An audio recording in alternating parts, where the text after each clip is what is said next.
И, колеги, пристъпваме към последната заключителна лекция на нашата конференция, която ще бъде поднесена от един наш колаборатор от Щатите, от Националния институт на здравето.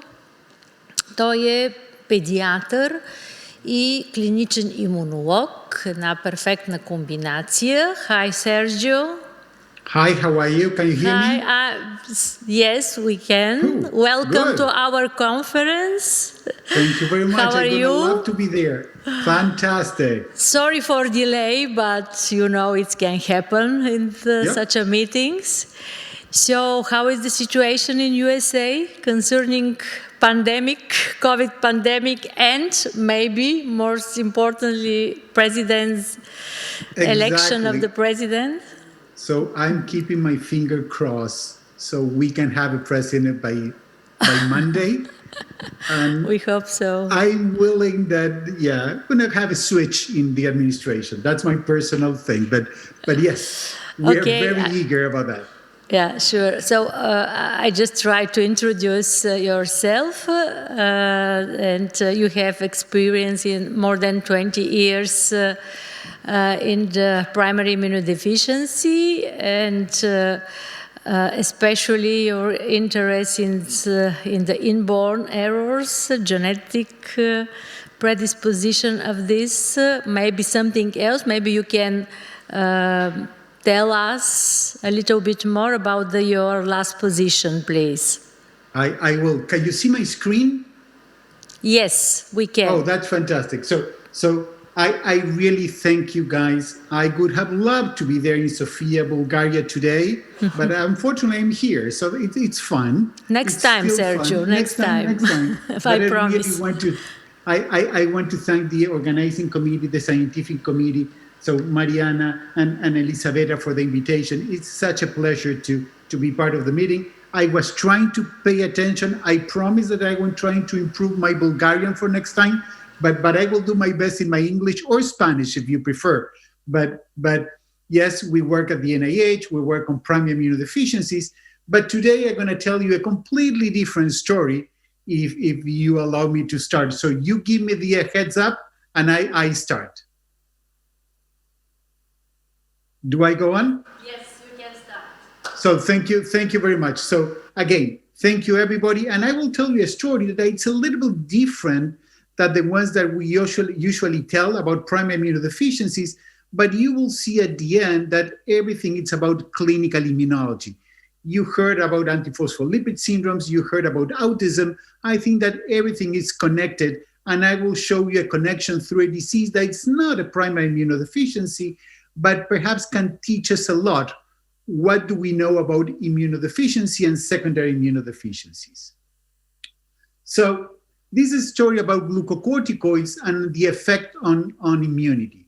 So glucocorticoids have been used for many, many years. So since the 1930s, it has been used as a replacement for adrenal insufficiency. And since the 40s, it has been used for mostly rheumatological diseases. So glucocorticoids that I'm going to use as, here you will see, let me use the pointer. So laser pointer. So here, glucocorticoids are at the cornerstone of the armamentarium for rheumatological, renal, pulmonary, GI, and hem-onc diseases. So we use them a lot. And usually when we use them a lot, it's as long-term high-dose glucocorticoid treatment. How frequently do you use? And I was very surprised by this number. It should not surprise us that much, but 1% of the world population, at least in developed countries where data can be collected, are using high-dose glucocorticoids for long-term. If you look at the US, it's 1.2 of the adult population above 20 years. If you looked in the UK, it's 0.75%, but this percentage increased 35% in the last 20 years. So it's clear that approximately 1 in 100 person in the world is currently using corticoids at high dose for long term. So although we are very well aware of the effects of the glucocorticoids of the immune system, like immunosuppression and opportunistic infections, most studies that they have focused on the effect on patients receiving glucocorticoids, they have underlying diseases. So they get glucocorticoids because they have lupus or because they have leukemia. So by themselves, they are not a clean model where to study the effect of glucocorticoids because they are already immune abnormal because of their underlying diseases. So then something magic happened. So Konstantin Stratakis, that he is the scientific director of the Child Institute of the NIH, approached us and he said, I want to study the effects or the immune defect in patients with Cushing's syndrome. I said, Konstantin, I think that you have a great idea, but for the wrong reason. So that was kind of challenging. So the guy is a very smart guy. He knows everything about Cushing's syndrome, but I have been thinking about this model for many, many years. So he is the person that described everything with what we know about Cushing's syndrome. But Cushing's syndrome happens very rarely. It happens 1 every 100,000 individuals, 1 every million. And that is 100 times less than the people that they are getting steroids for different reasons. So then we met, we discussed, and we agree on something. Who will get information about Cushing's syndrome? I will get information about what I thought it was the perfect model to study the glucocorticoid effects on immunity. So regarding Cushing's syndrome, defines a collection of signs and symptoms resulting from prolonged exposure to glucocorticoids. The most common cause for Cushing's syndrome is prescribed iatrogenic, long-term high-dose use of corticosteroids like glucocorticoids. And endogenous Cushing's syndrome is a rare disease, as Konstantin taught me and taught many people around the world, and is mostly caused by highly differentiated pituitary adenomas that they produce corticotropin. So there are other reasons, but the model was nice by itself because it's a suitable and probably the cleanest model where to study the bona fide effect of glucocorticoids on the immune system. Why? Because the patients were pediatric and they have no underlying diseases. So they were the perfect model. They were getting a lot of steroids that they were self-produced. Then they were underwent surgery, the tumor was removed, and then everything went back to normal. So we designed the study with 2 different parts. We have a study cohort where we studied paired and unpaired samples from pediatric patients with Cushing's syndrome due to pituitary adenomas that were immunologically evaluated before, and we will call that endogenous Cushing's syndrome state, or 6 to 13 months after the tumor removal, and we'll call that stage post. So you will see a lot of ECS and a lot of posts whenever we define our studies. But besides that, so we have the patients that we couldn't treat them directly, we can treat in vitro their cells, but then we develop an in vitro model. So we developed perfected, let's say, because it was already developed, that tried to mimic the Cushing's syndrome stage where we treat healthy control PBMCs with high-dose steroids, in this case dexamethasone, because we were able to mimic the same effects that we're seeing in the patients in this model. And here's how we came up with the idea of dexamethasone. So, and this was the range. So here are the Cushing's syndrome patients, this gray bar, and here's the range of dexamethasone that we're using. So it was mimicking exactly the effect that we were seeing on patients with Cushing's syndrome. So I'm going to drive you through the findings through the patients with Cushing's syndrome. I will go back to the in vitro model, and to close, I'm going to show you exactly what happened at the end when we reevaluated the patients with Cushing's syndrome. So to make a long story short, if we are going to study patients with Cushing's syndrome, we wanted to know that they have Cushing's syndrome. And the gold standard is the PM cortisol that was clearly elevated in the population with Cushing's syndrome, and the urinary free cortisol that it was always elevated. So besides that, all our patients had the tumors, the pituitary tumors, the corticotropin producing tumors. So all our population was okay. They had Cushing's syndrome. They fulfilled all the criteria. So then we focus on their immune system. And we study, as we always do as clinicians. So as we do, we started with white blood cells counts. And as you can see, the white blood cells in Cushing's syndrome patients were elevated. And then we discriminated between neutrophils and lymphocytes. And as it's very well known, nothing new here, neutrophils are elevated because they cannot attach to the endothelial cells, and lymphocytes were decreased. So I use arrows just to facilitate the reading of the slides.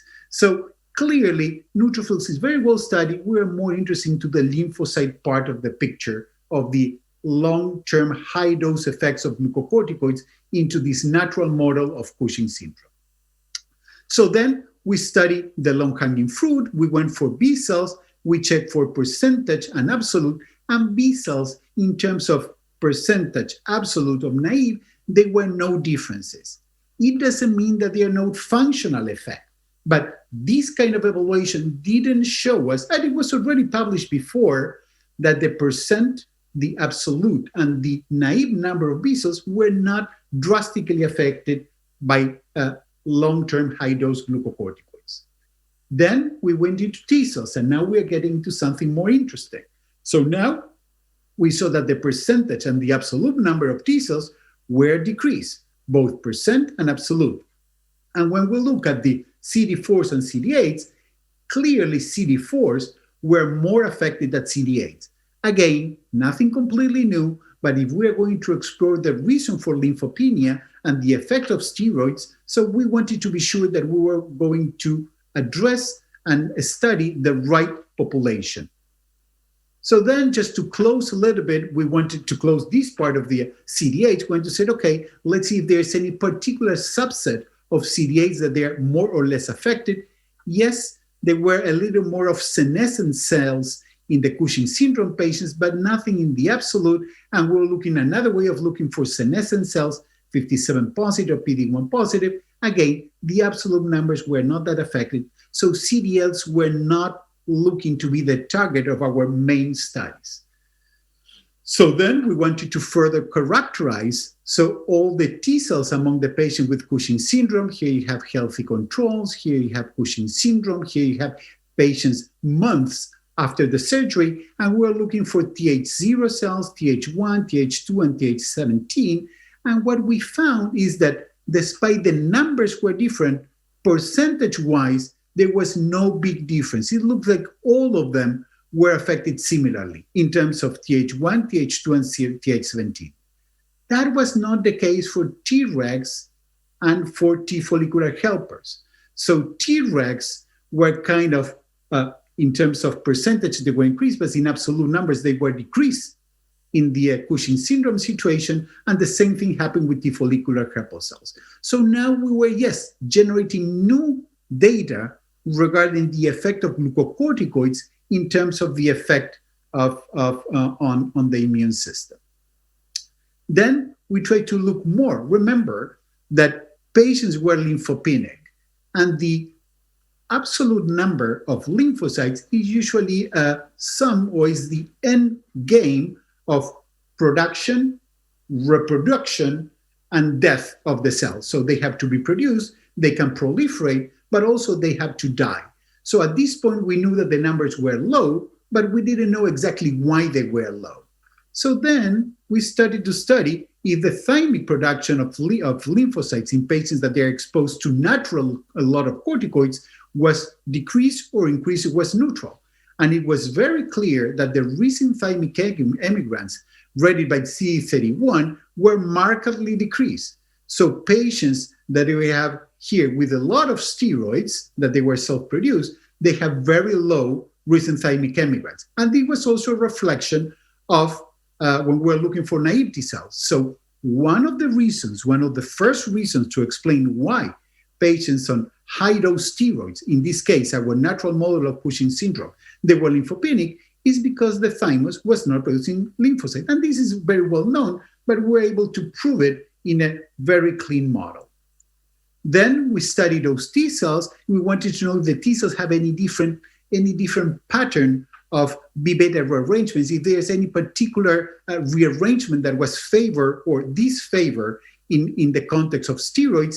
And as you can see here, all of them were normal. So whatever the steroid was doing was not privileging one or other kind of B beta rearrangement. Then, as I told you before, lymphopenia was in our mind. So we knew that the thymus was producing very low numbers of T cells. What about the T cells whenever they were out, if they were able to reproduce themselves and proliferate? As you can see here, this is cell trace violet. So here you can have the healthy control. Cells start here, and every cycle of division, they divide the dye that they have inside. And you can see that both CD4s and CD8 cells in CD3 and CD28 stimulated cells, or PHA stimulated cells, both of them proliferate normal. Same situation happened in the post condition, but look what happened in the corticosteroids. Whenever you have a lot of steroids on board, as the patient with Cushing syndrome, the cells cannot proliferate. That gave us another hint. So we had already that the thymus were producing less, and here we have a second reason to explain lymphopenia in patients with Cushing syndrome, and that was reduced proliferation upon stimulation with either TCR engagement or kind of non-specific TCR cross-linking. But then there was a third area that we needed to study. As I told you, production, proliferation, and death are associated with the net number of lymphocytes that we have in circulation. So then we check apoptosis, and that was already well known that steroids is a strong inducer in apoptosis. As you can see here, the apoptosis levels in patients with Cushing syndrome were markedly increased both in CD4s and in CD8s compared to patients that have already corrected their Cushing syndrome.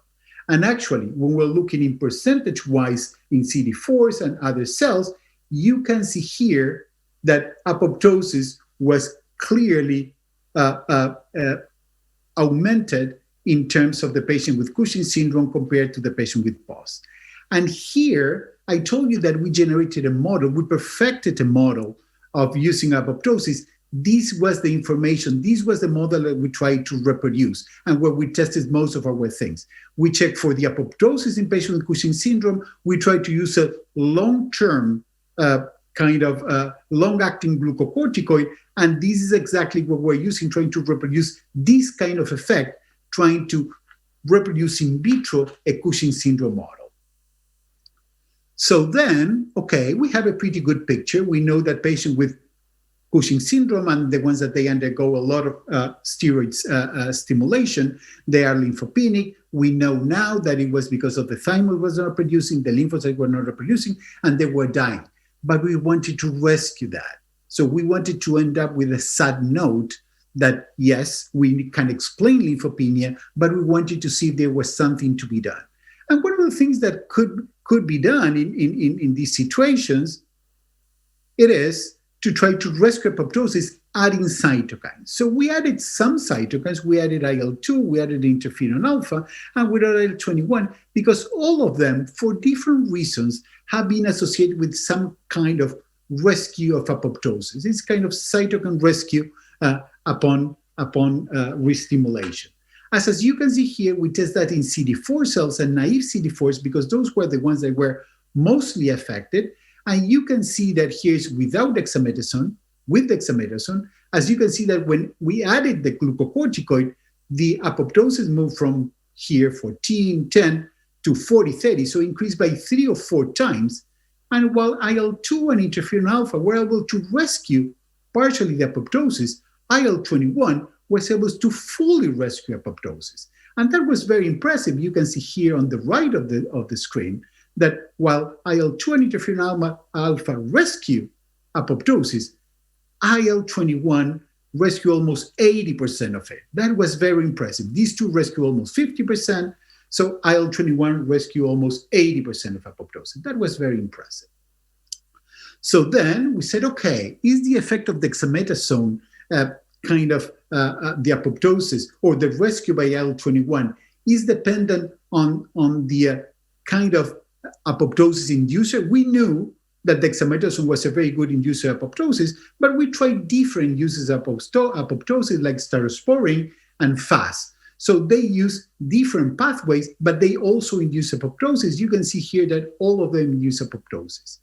The interesting thing is that the only one that could be rescued by IL-21 was the one that was mediated by dexamethasone. So now the IL-21 rescue effect, now we know it was specific for dexamethasone-induced apoptosis, not staurosporine, not FUS-mediated apoptosis. So now we have a specific effect, but we wanted more. So it was just dexamethasone or any steroid going to do the same effect.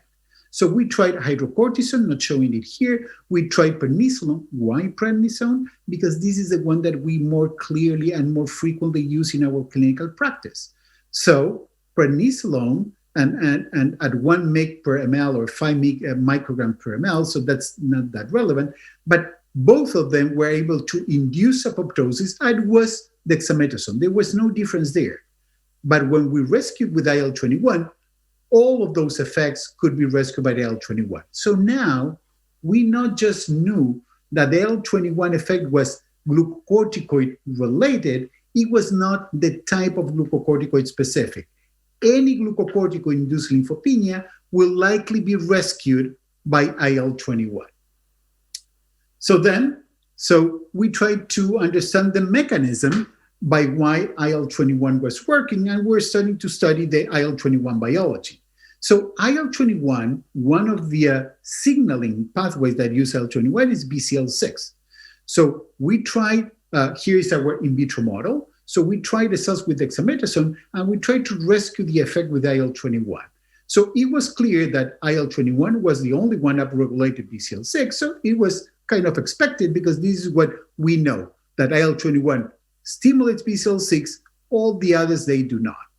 But we're more focused in apoptosis. And as you can see here, so whenever we stimulate the cells with DEX and IL-21, IL-21 was the one that upregulated BCL2, that it's a very well-known anti-apoptotic molecule, as you can see here.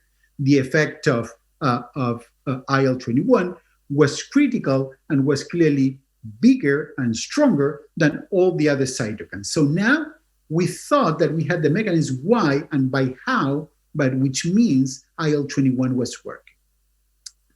So then we tried to analyze, okay, so but we had both elevated, so BCL6 and BCL2 was elevated, so we tried to inhibit one at a time. So let me tell you, when we inhibit BCL6, so almost nothing happened, but look what happened when we inhibit BCL2 in terms of apoptosis. So you can see here that here we have nothing. So the cells were stimulated with dexamethasone. You see that it goes up. Whenever we inhibit BCL2, there was no effect or blockage in terms of dexamethasone, and we were using IL-21. IL-21 didn't rescue.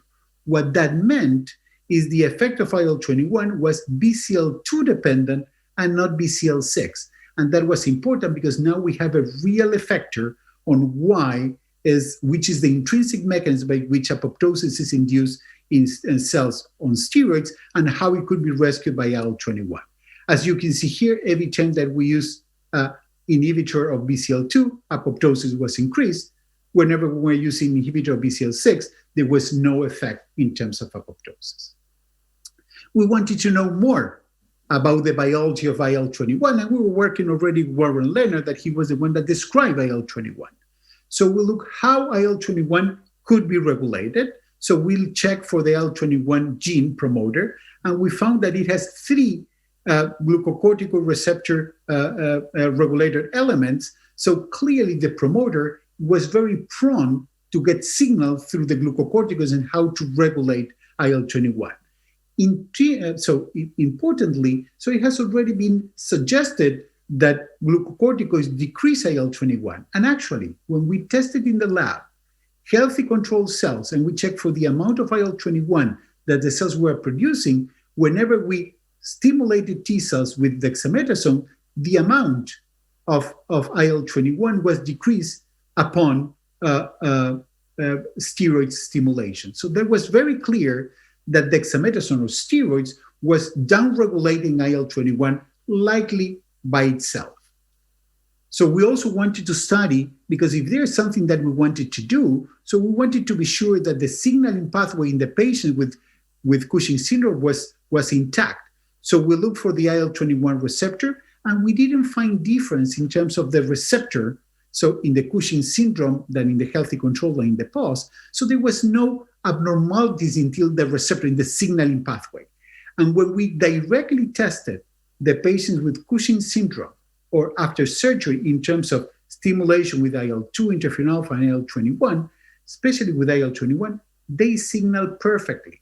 So they do have the receptor and the pathway is okay. So the biggest problem in patients with Cushing syndrome at this point seemed to be more the production and the amount of IL-21 rather than the signaling. Signaling seems okay, but the amount probably was drastically reduced, and as I showed you in the slide before. So then, let me give you some hints to try to understand this. So the NF-kappa B pathway, it's known to stimulate IL-21 through CREL. So this is a stimulatory pathway. And we know that glucocorticoids per se, they block or inhibit the NF-kappa B pathway. That's why we have less inflammation whenever we get glucocorticoids, mostly by increasing I-kappa B alpha. So we try to explore that in our patients, try to understand the pathway, how the IL-21, NF-kappa B, how this mechanism was working. Follow me here. So here you have a healthy control, this amount of the I-kappa B alpha. I-kappa B alpha is the molecule that retains the transcription factors in the cytosol, preventing them to go to the nucleus and to produce inflammation. So whenever you stimulate the cells, so you degrade what retains the NF-kappa B in the cytosol, so the transcription factor go to the nucleus, and then we reconstitute trying to prevent permanent activation. Look what happened with Cushing syndrome. They were high to begin with, and the amount of I-kappa B alpha, a preventer of signaling of the NF-kappa B, so was clearly much higher than the one in the healthy control and in the post individuals. So it was very clear that in the patients with Cushing syndrome, so the NF-kappa B pathway was inhibited because they have a lot of I-kappa B alpha. So if the NF-kappa B pathway was inhibited, the amount of IL-21 was likely diminished. So that was kind of an explanation of how that happened. And then we did what we thought it was an interesting experiment. So we said, okay, the NF-kappa B pathway seems very important to the signaling of the IL-21. What is the correlation between IL-21 in patients that were already described to have an NF-kappa B pathway defect? And then we studied patients with Nemo syndrome. And as you can see here, when we stimulate a healthy control, so they produce a lot of mRNA and they produce a lot of IL-21. And with these healthy control cells, we treat them with dexamethasone, so there was almost no mRNA production or protein production.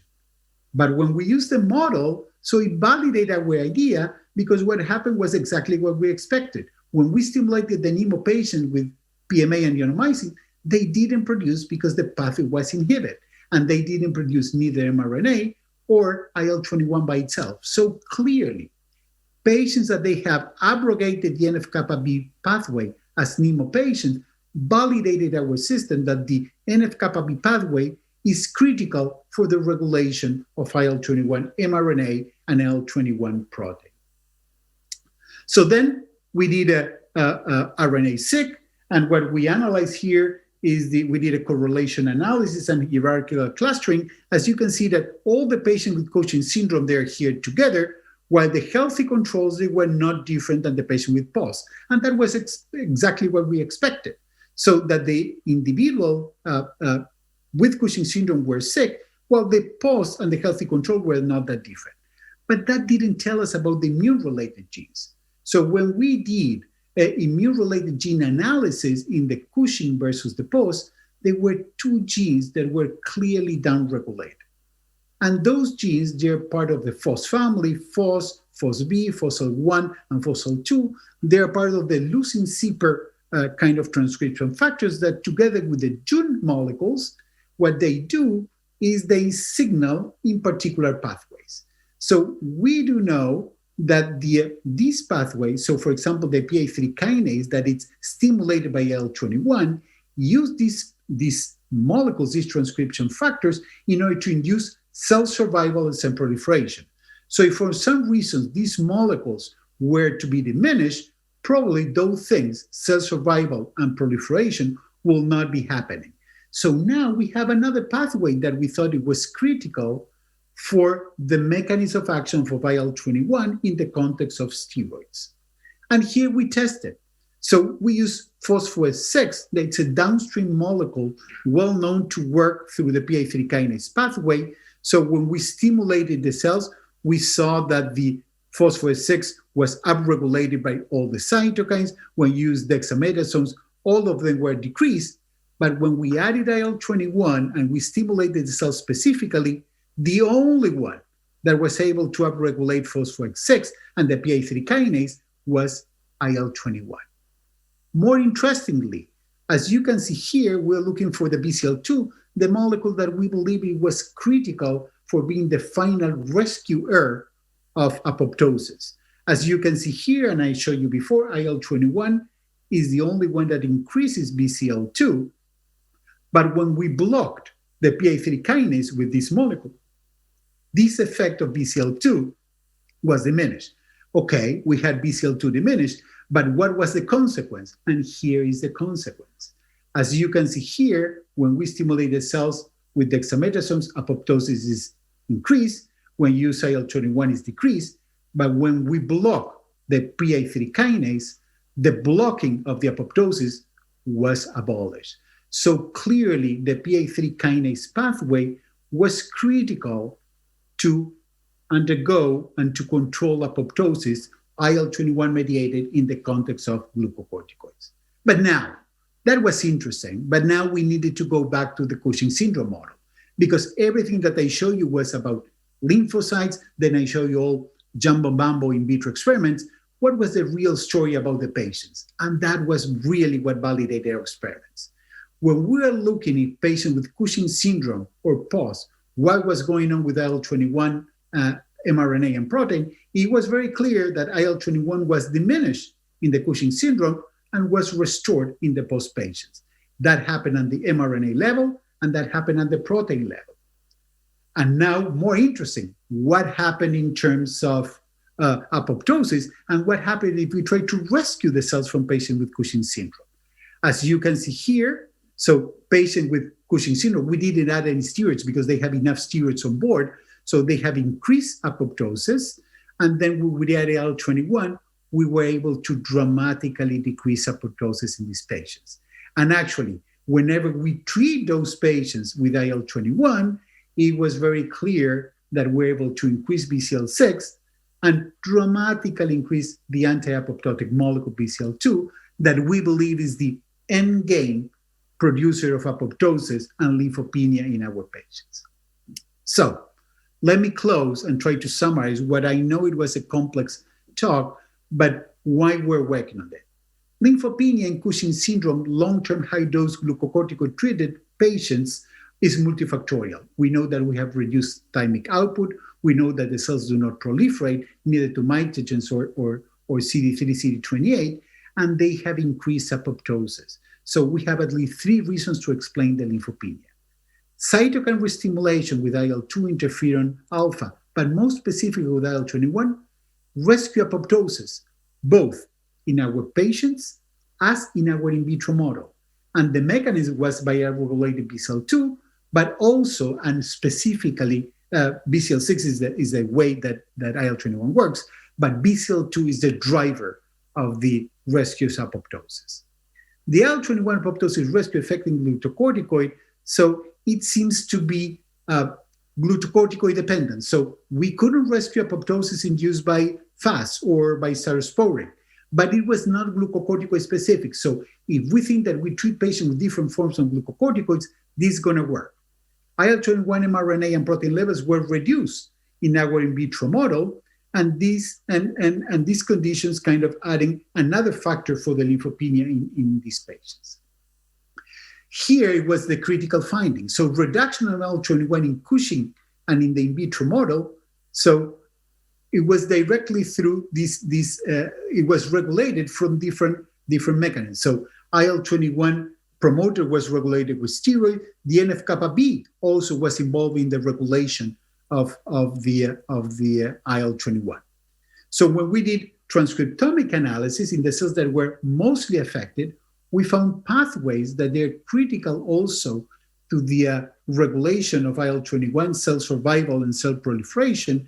And we showed that by blocking this pathway that use specifically this group of transcription factors, we're able to decrease apoptosis, but increasing BCL2. So why is this any important? Besides that, it gave me an invitation to go to Sofia in Bulgaria. So because IL-21 appears as a suitable option to rescue lymphopenia in patients that, for example, they can have life-threatening infections. So IL-21 have also shown to rescue thymic production in mouse models. But it's very clear that in patients that they have lymphopenia due to high dose of steroids, we can use this strategy in order to try to rescue them from life-threatening diseases. So let me conclude by acknowledging the people who really did the work. So these were done in collaboration between us and Konstantin Trotakis and some of the people in NIAID, but Sujin was the key factor that she did all the studies and she drove all the experiments and the thinking behind this project. So I want to thank Konstantin, and I want to thank the team in the lab and also the LSIM team because of their collaboration, but I really want to acknowledge Sujin because she was the driver of this project. So with that, I conclude my presentation, and it's open for questions if there is any. I hope that I have been clear, but you will tell me. Thank you very, very much. Thank you, Sergio. It was a really excellent presentation. I don't know, maybe there are some hot questions because usually the closing lecture doesn't seems to have the discussion. Okay. But we have some people. We are not more than 30 people in the hall because it is allowed only. I know. I'm trying to stop sharing my, and it's not allowing me. Let me see if I can. Sorry, you cannot see. No, I want to stop sharing. There it is. There it is. I stopped sharing my screen so we can see each other. Oh, okay. Okay. So. Thank you once more for this excellent presentation. And we do hope that these mechanisms, maybe we will realize what's happened in our patients, because this is really very common drug in our country as well. So we need to, reconsider our position and to see whether we can use some especially biological drug about that. So I don't know whether this is viable in Bulgaria, but we can be back to you in order to suggest us or to discuss more about this topic. So thank you once more. And I really hope next time to see each other personally and to have you as a guest in our further conference after, how I can say, fighting after winning maybe with this pandemic situation. I hope to be winner. Absolutely, and I know that we'll see each other. It's gonna be at the CIS meeting. So the CIS meeting gonna be online. I know that we're all hoping that we can have an ESID meeting in Gothenburg next 2022. And let me remind the people there in Europe that the vote is open for the election in ESID 2024. I'm part of the scientific committee for Marseille. So I'm gonna encourage you to vote for Marseille because I think it's a great proposal. So, but I will see you either in Gothenburg, I'm gonna see you in Marseille, or I'm gonna see you in our online meeting in CIS that we will very much would like to see you all. Okay, thank you. Just to mention that Sergio is past president of the Clinical Immunology Society, and is still very active in the work of this society. And they really organize very interesting webinars on primary immunodeficiency, on other immune-mediated disease, and COVID recently. Unfortunately, they all are running during the night for us, yes. Which is not so convenient. Okay, thank you, Sergio, really. You're very welcome. Thank you indeed. And stay safe, I hope. I hope, and you I and hope your to see family you soon. to stay safe, and see you soon. Congratulations for the meeting, the part that I participated and I could understand. So yeah. I really enjoyed. So thank you very much. But we have also online, streaming. So yes, I think many people enjoyed this meeting and your talk. Thank you. Bye-bye. Bye-bye. Thank you very much to you all.